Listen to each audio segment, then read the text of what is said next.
Welcome to the world in 30 seconds. I'm your host Lucy, and today we're diving into an involuntary body glitch that you've probably done a dozen times today. Yawning. What if I told you that every time you open wide, your body is executing a high-tech thermal reset for your brain? Joining us to break down the fascinating science of the brain's built-in radiator is Dr. Aris, a neuroscientist specializing in cerebral thermoregulation. Welcome, Dr. Aris. Thanks, Lucy. It's a pleasure. Yawning is easily one of the most misunderstood biological behaviors in human history, so I'm excited to pull back the curtain on it. Let's tackle the big myth first.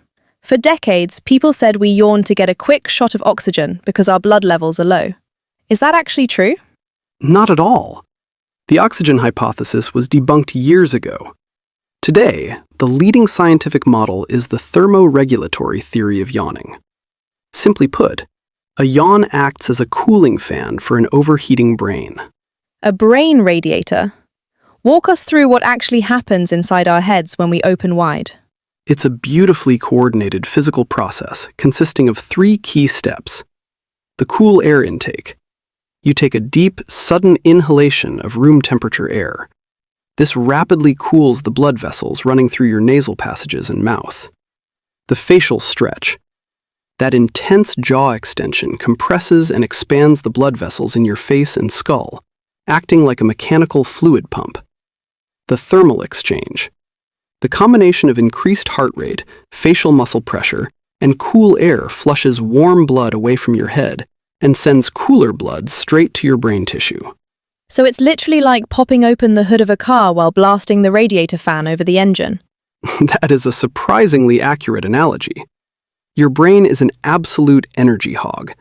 It accounts for only about 2% of your body weight, but consumes around 20% of your total energy. All that neural processing generates a ton of heat. If your brain's temperature creeps up even slightly, cognitive efficiency plummets. That explains why we yawn when we're struggling to concentrate or feeling mentally sluggish. But why do we yawn so much right before bed or right after waking up? That comes down to our circadian rhythm. Your body temperature naturally reaches its daily peak right before you go to sleep. Yawning helps lower your brain temperature to prepare it for sleep onset. In the morning, as your brain ramps back up to full power, yawning helps calibrate its operating temperature for the day.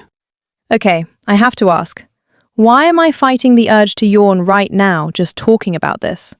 Why is yawning so contagious? The contagious yawn. While the individual yawn is purely physical cooling, evolutionary scientists believe contagious yawning evolved as a social mechanism. It may help groups synchronize their collective alertness, essentially keeping the whole pack at optimal cognitive performance. So the next time I yawn during a long meeting, I shouldn't apologize for being bored. I should just tell my boss my high-performance processor was undergoing a routine thermal purge. Exactly. You're just keeping your mental engine running at peak efficiency. I love it. Hydrate, take a cool breath, and respect the yawn. You've been listening to The World in 30 Seconds. For more editorial content that's out of this world, follow us on Spotify, Instagram, Facebook, and LinkedIn.